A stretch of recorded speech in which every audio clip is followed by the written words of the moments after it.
Hey guys, here today with another Sergey knife video.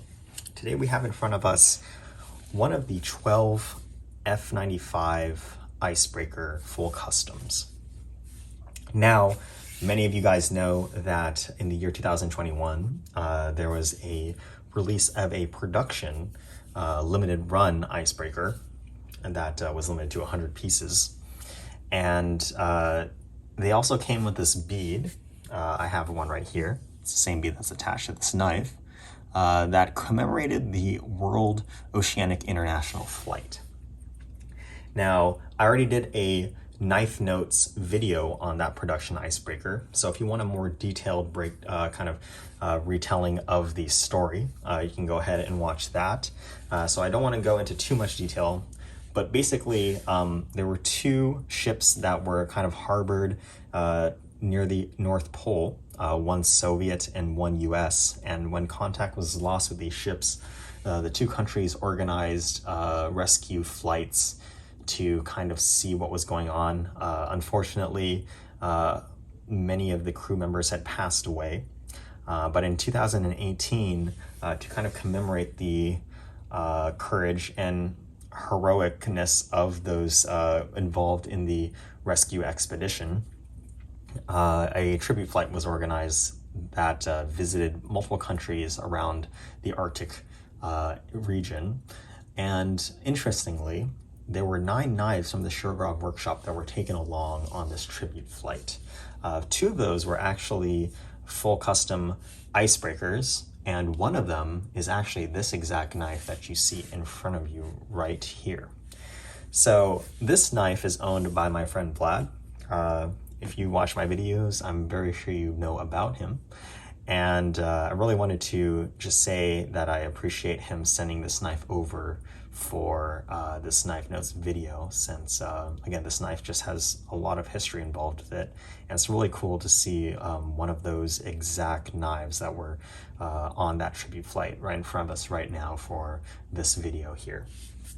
I also have one of the production Icebreakers that was released earlier this year that another friend has sent in for me to do the comparison with. So really appreciate my friends helping me out here to kind of make this video possible. Again, I'm really grateful for that. But let's go ahead and take a look at the specs of the knife here. Again, since this is an F95, really nothing too interesting. And we've gone over the F95 size many times in other videos, but just wanted to confirm that the dimensions on the knives are exactly the same between the production model and the full custom in terms of blade length, overall length, and closed length as well. I think more interestingly though, let's take a look at the weight of the knives. The name Icebreaker actually comes from the fact that this knife has a 5mm thick blade stock, kind of overbuilt like an icebreaker ship.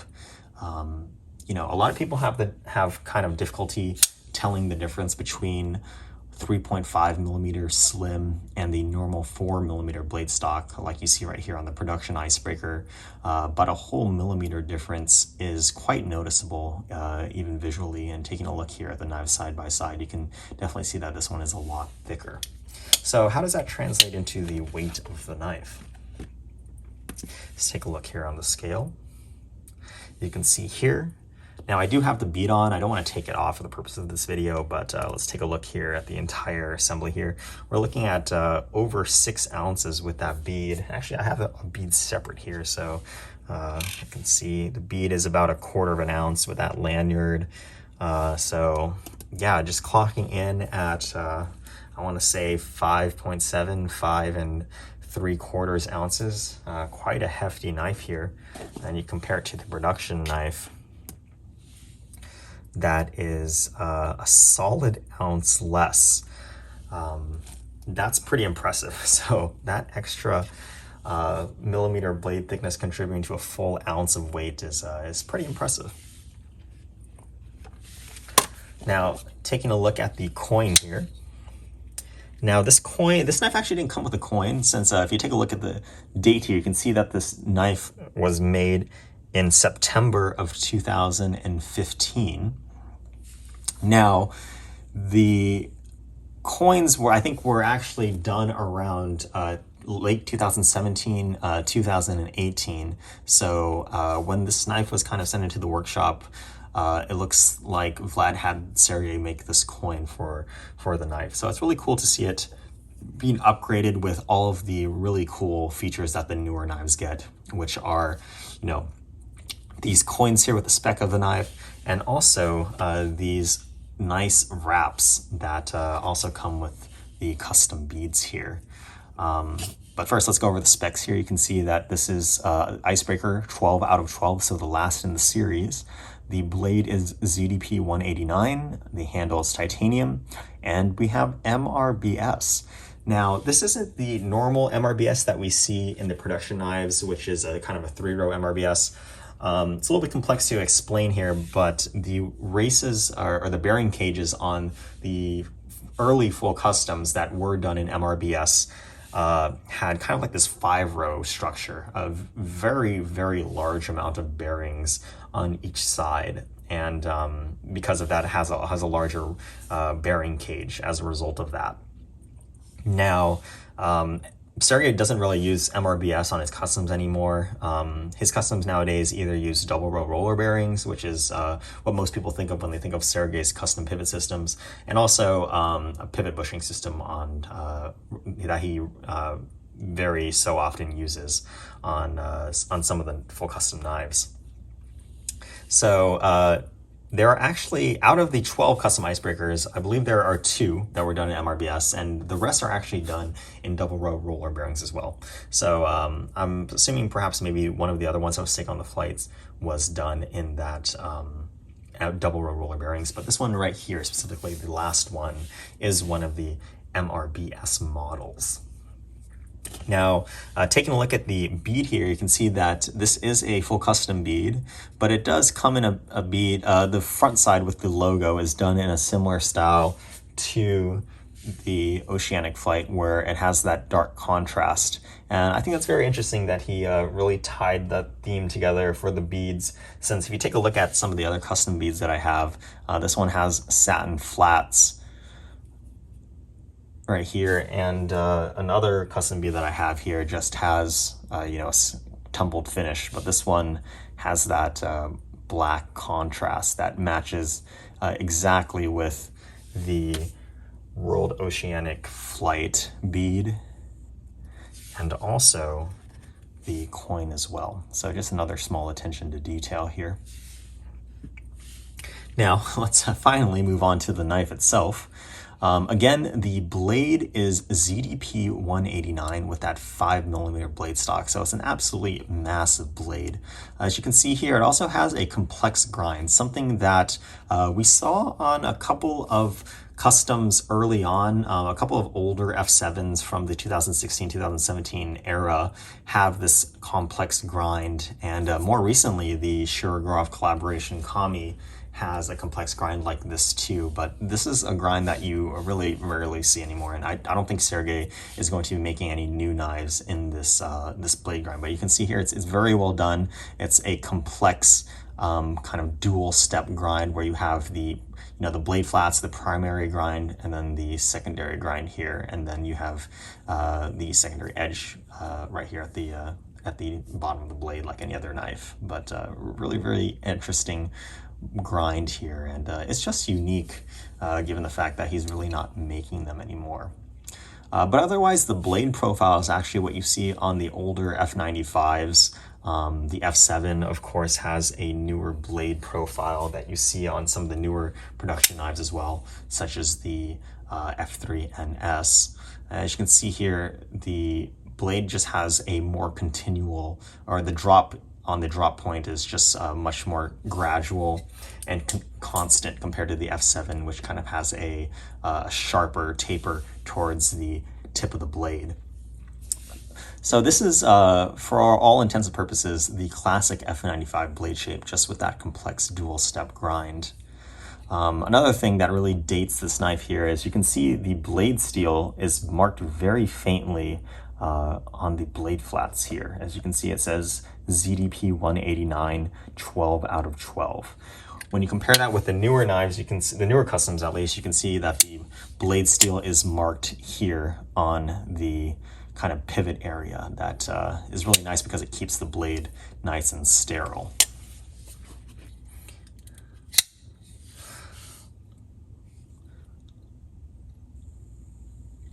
Sorry, I was just kind of in awe with the blade grind here. It's just excellent. The F95 is such a classic shape, and it's really nice to see one of these older full customs.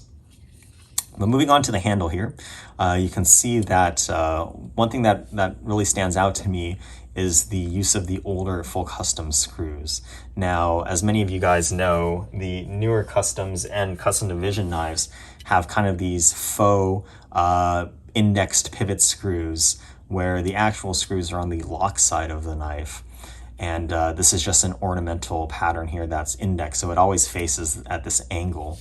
But on the older customs and custom divisions that don't have those index faux side screws, you have them kind of appearing just like this. And you know, the finish on the screws as well is quite unique, especially with the newer ones where these screws are all tumbled for a consistent finish. You can see these look like they came just off the lathe, and they have this kind of radial satin finish on them as well. So really cool finish on the screws, and again, it's just kind of a blast from the past when taking a look at these older customs from Sergey. Now the knife handle itself, for those keen-eyed viewers, you probably notice that the wave milling pattern here is exactly the same as what you see on the Hati. And again, this is the same milling pattern that's also on the production Icebreaker. But it's really interesting to see the Hati wave pattern done in titanium, since you can really see how it looks as though the pattern is expanding, but if you look at both endpoints, the grooves are of the same width. And you can actually, if you trace the path of the grooves, you can actually see another set of grooves kind of coming in midway through the handle. And that's how the pattern can look like it's expanding, but at the same time have the same groove width on both ends of the knife. So really cool pattern here. That's a lot easier to see in titanium than it is in carbon fiber on the Hati. Now the handle itself has very light blue anodization on the deeper parts of the engraving of the knife, as you can see on the logo, and also in the recesses of the counter bores for the screw locations. And so I believe this knife was just kind of anodized in titanium and then just tumbled to kind of give this kind of faded anodization effect in those recesses here. Really nice look. And the knife itself just has a very refined finish compared to what you see on the tumble titanium handles for the production knives. Now moving on to the lock side here, you can see we also have a custom screw being used here for the lock bar insert. And again, we just have that wave milling that goes across the entire knife here. Now, one thing that has changed compared to the production knives, and again, this is a trend in general for newer knives as of recent years, but since this is an older knife from 2015, you can see that the lock bar cutout here is much more shallow on the external cutout, where we have the majority of the lock bar cutout on the inside of the knife. Personally, I really prefer this look since it makes the handle look cleaner in my opinion. And when we compare that to the production Icebreaker here, you can see that we have a much larger external lock bar cutout compared to on the older F95s. Now the clip also has changed a little bit as well. This is the original Icebreaker. You can see here this looks a lot more similar to what you would see on the older F95 custom division knives and customs as well. There is a very noticeable large deep groove here that is very noticeable compared to other knives that I've seen, full custom or custom division. So that's very interesting to see this large groove here. But when we compare that to the production Icebreaker that has the newer F95 style clip, you can actually see more milling going on here with these very, very small and tightly knit milling lines here. It's very interesting to see that change. Got these two into shot here. You can also see, again, as with other production knives, the rear screw diameter has been reduced just so that it clears the clip here when you want to remove it. With the older style F95s and the larger Chicago screw assembly, the female part would be retained unless you take the clip out. Now the Backspacer has also changed as well. In general, the new F95 NLs have this Backspacer with this tighter kind of jimping here in the back. On the old F95s and Hotties that had Backspacers, actually the old F95s didn't have Backspacers, they all had standoffs, but like say the F5 Custom Vision would have this Backspacer with this larger gear pattern, and so we do see this on the full custom F95s as well. They're anodized the same color, and if you take a look here, for the most part, I would say that this Backspacer has a more vivid blue just because it's finished differently. This one looks a lot more matte, and this one has a more of a shimmery satin finish, so that's probably due to the kind of finishing of the titanium before it was anodized. Taking a look at the inside milling of the knife, you can see that the milling pattern on this one is more reminiscent of what you see on the custom divisions of that era and the full customs as well, as a matter of fact. And as you can see here, we have that engraving of Sergey's signature and the date this knife was produced on September 2015. And again, if you take a look at the production icebreaker, you can see that more newer F95R type milling, that kind of zigzag, and this portion here and here as well is really indicative of that F95R type milling.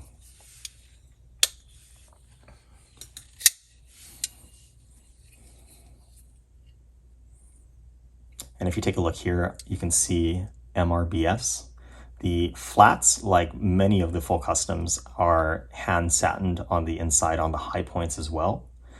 So you get a very nice effect. Let's see if I can take a look here at some of the large parts, but as you can see, the inside of the frame has been has a high grit satin finish on it, which looks really nice. One of these things you really have to have the knife in person to notice. Lastly, another thing I noticed is that there's this groove here. I'm really not sure what this groove is for, since I don't ever remember seeing it on any of the other full custom F95s or custom division F95s of a similar time period. So I'm really curious what this is for. I actually asked Sergey, and Sergey said that he had forgotten why he had done that. But I did find that interesting, since the production model Icebreaker, of course, does not have that milling groove. And that milling groove is quite thin as well. Looks like perhaps maybe there could have been some engraving in here. I know the older custom divisions would have the custom division text and serial number in this area as well. So this groove is quite interesting. Really not sure what's up with that. But overall, that's pretty much it. I do want to say, though, that dual anodizing is not present on the Icebreaker productions, at least not from what I can tell. I did notice that in the kind of promotional pictures that Shurov did for the production Icebreaker, they had really strong blue anodizing, tumbled anodizing, even stronger than the full customs. But at least from the 4 or so production Icebreakers that I've handled, they all look pretty much just like stonewashed titanium with very, very little color, if at all.